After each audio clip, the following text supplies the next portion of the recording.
Olá, gente, bom dia, boa tarde ou boa noite, né?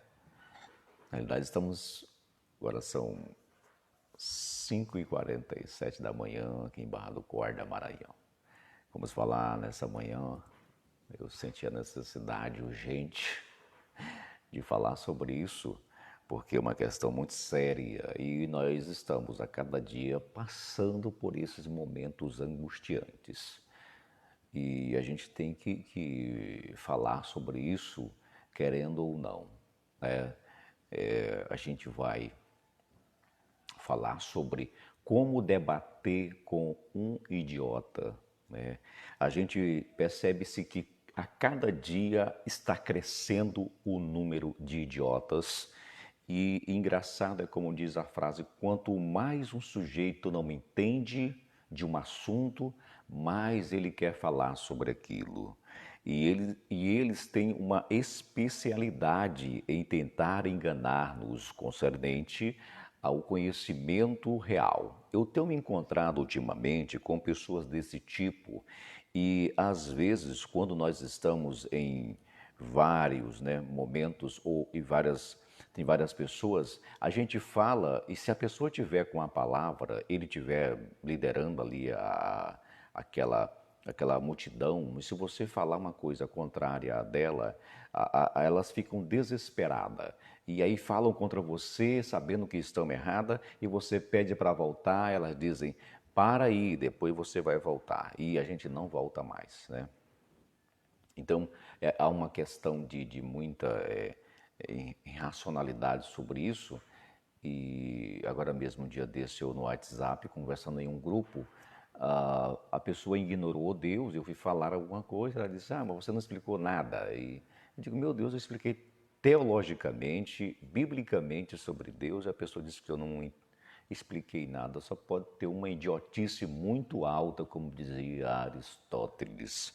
Então, queridos, nós devemos nos impor. Você que gosta de estudar também, você que conhece alguma coisa, não deixa a pessoa, né? Você tem que mostrar a verdade. Às vezes você tem que ser maleável, mas às vezes você... uma vez eu no WhatsApp, como eu vinha falando, também, eu fui falar uma questão lá e a menina disse, mas não é assim. Eu digo, minha filha, não é o que eu estou dizendo, tá aqui. Às vezes você mostra uma verdade tão cabal, tão verídica, que a pessoa se recusa, entendeu? Ela está vendo, percebendo, mas ela não quer dar o braço a torcer. E acaba sendo contradizente com ela mesma, com certeza. E aí a pessoa disse, ela disse assim, olha, se você quiser, você pode vir até mim para nós conversarmos pessoalmente e nós debatermos o conhecimento. Aí ela deu uma gaitada de deboche e disse assim, meu Deus, é conhecimento até 2020. Isso aconteceu em 2017. Então são pessoas que não têm argumento e tentam enrolar com falácias errôneas, né, queridos? Então vamos lá, como debater com um idiota e vamos tomar como base um texto do filósofo Arthur Schopenhauer. Ele escreveu um livro chamado A Arte de Ter Razão. Você vai argumentar, mesmo às vezes sem ter razão, você vai tentar ganhar o seu adversário, que é chamado, queridos, de a retórica ou a heurística, né? Que é a técnica de argumentar com falseabilidade, você sabendo que não está correto, mas você continua numa dialética. Heurística é a arte de discutir, mais precisamente a arte de discutir de modo a vencer, sem ter mesmo razão. Você vai tentar ganhar o seu adversário com palavras que realmente o sentido não está na palavra, mas é um sentido hermenêutico por detrás de tudo aquilo. E o mais horrível de tudo isso, queridos, sabe o que é? É que, na realidade, a maioria dessas pessoas, elas sabem que estão erradas, só que elas se sentem angustiadas, entendeu? E aí você tem que colocar elas no lugar delas. Às vezes você tem que recuar um pouco, nem para a questão de medo de perder o debate, mas na realidade é você abre espaço um pouco. Você percebe que a criatura está em um desespero total e por detrás de toda essa burrice, essa insignificância, essa pobreza intelectual, você tem um amigo. Às vezes você até cria um texto hoje falando mais ou menos sobre isso, que às vezes esse tipo de conhecimento gera uma lesão cerebral, do qual precisa-se de tempo, e o remédio, às vezes, muito forte, pode dar aí uma lesão cerebral muito forte, irrecuperável. Você tem que dar um tempo e tem que dar a dosagem certa, nos dias certos, recomendada pelos grandes intelectuais. Você tem que dar um tempo para a pessoa se auto-curar. E tem outros que morrem e nunca vão se curar realmente. Então, queridos, é exatamente nesse teor. Então, dito isso de outra forma, o que Arthur Schopenhauer quer dizer? Não, o problema desses termos fica implícito no seu texto em que, numa situação argumentativa, nomear e tentar impor uma visão individual, olha só, transvestida de opinião geral, sobre o outro indivíduo ou grupo para legitimar, honestamente ou não, isso pouco importa, um ponto de vista particular restrito e mal intencionado. Ou seja, a pessoa que argumenta nesse estilo, segundo Arthur Schopenhauer, ele não está em busca de uma verdade absoluta do conhecimento. Não, ele não está em busca dessa verdade absoluta. Ele está em busca de provar sua ignorância interior, não importa se é verdade ou é falso. E às vezes ele sabe que é falso, como subentende aqui, ele quer elevar a sua opinião subjetiva, sobrepor a qualquer outra coisa. Mesmo que o meu adversário esteja falando a verdade, eu vou tentar enganá-lo com argumentos para que ele possa parecer para as outras pessoas que ele perdeu o argumento. Mas, na realidade, ele sabe que tudo isso é uma falseabilidade de argumento, segundo Arthur Schopenhauer. Então, as pessoas, às vezes, ganham um argumento nesse estilo, enganando com argumentos falsos, que realmente uma retórica ou uma oratória ou um debate heurístico, do qual está embasado sobre o prisma de que eu vou falar, mesmo assim, eu mesmo no meu interior, o meu espírito sabe que eu estou errado, então eu vou falar mesmo assim, mas eu vou ganhar esse argumento.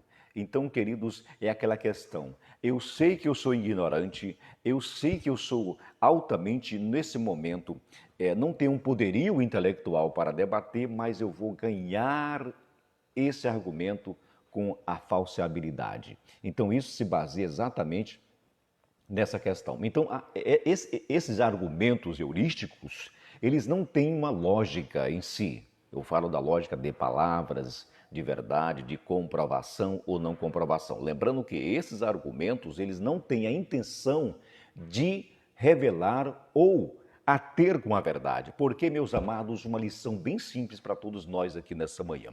O grande segredo da sabedoria, de buscar o conhecimento, não é para esmagar as pessoas, não é para humilhar ninguém. Não, a gente não está falando disso, mas nós precisamos de argumentos, sabe por quê? Porque tem pessoas que querem nos enganar com argumentos falsos. A própria Bíblia já nos ensinou, não é isso?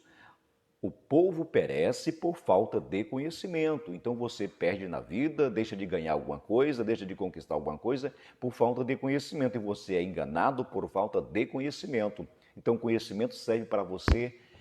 Conhecimento, na realidade, é um bem cultural que você adquire, não somente para você galgar o emprego, não, mas é para o resto da sua vida, é para o seu bem-estar, é para tornar você um cidadão melhor.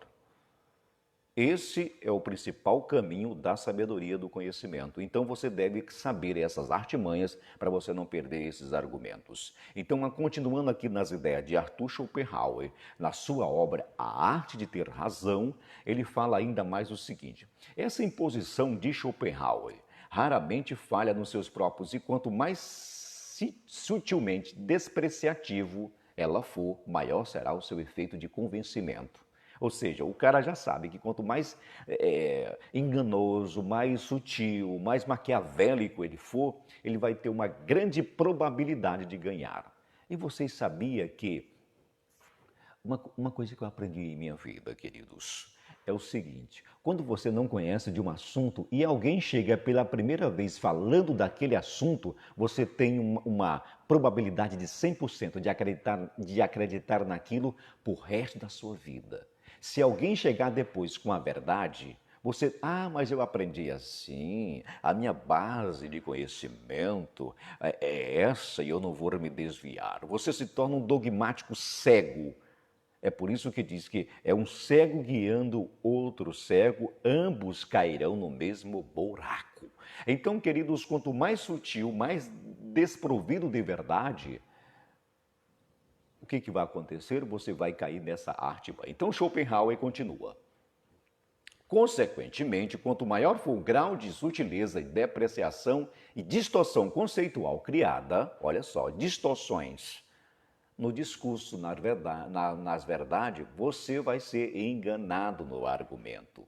Então te prepara. O conhecimento não é para humilhar ninguém, mas também ele serve para você não ser humilhado e nem enganado, tá bom? O pessoal tem uma moda, mas eu não posso falar isso que eu vou magoar, mas às vezes você tem que falar a verdade, tá? Eu vou falar no final um texto aqui de Lipot. Lipot é um grande psicólogo, né, húngaro, e a gente vai encerrar com o pensamento dele. Já, aguardem. Então, queridos, exatamente assim. Mais eficaz será a sua instalação de falsa consciência pretendida pelo sujeito desse discurso viciado. Ou seja, quanto mais ele tiver artimanha, quanto mais ele ter essa possibilidade, ele vai tentar enganar-te. Então tenha cuidado. Portanto, maior será a sua capacidade de convencimento durante o debate. As pessoas dizem o seguinte, que não existe uma verdade. Todo mundo tem a sua verdade. Eu posso ler um texto e dizer, eu entendi isso. Isso é mentira do diabo, viu? E mentira dos falsos pseudos intelectuais que estão por aí querendo colocar isso na sua cabecinha, tá bom, queridos? O que acontece é o seguinte, a verdade ela existe, então ela vai prevalecer.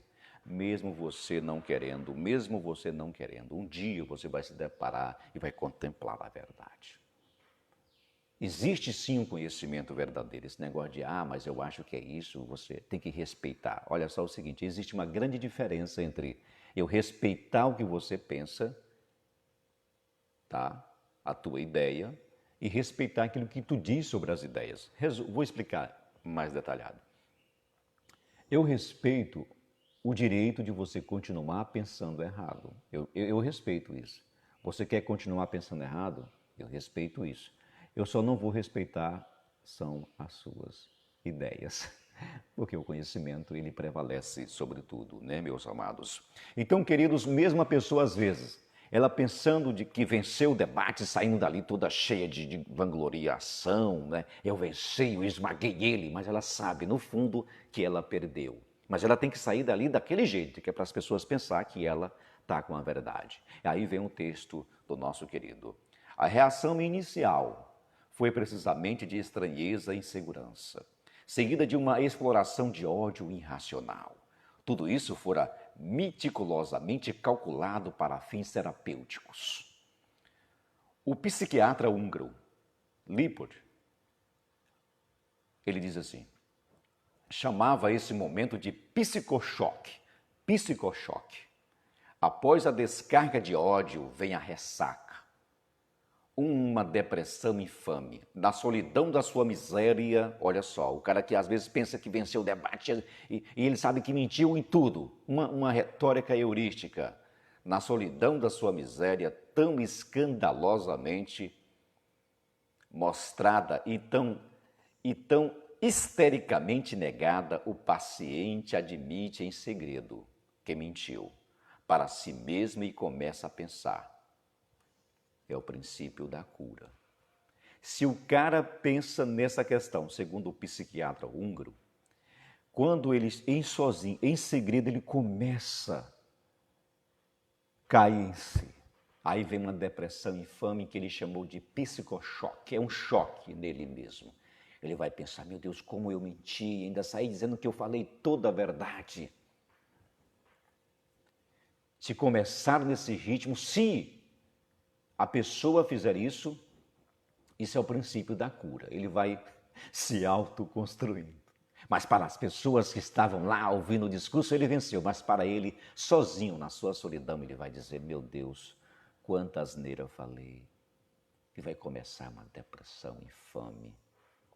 É como um texto que eu li há um tempo que dizia o seguinte, esse tipo de pessoa é como pombo. Os pombos sentam no nosso telhado e fazem barulho, e a gente espanta esses pombos e aí ele sai voando e caga no nosso telhado e ainda sai voando e dizendo que ganharam o debate. Queridos, um abraço a todos, é isso que eu queria dizer, mas isso é bom demais dizer isso, viu? É muito gratificante. Um abraço a todos, até a nossa próxima live. Abraão Gomes, professor do município de Barra do Corda, Maranhão. Bye, bye.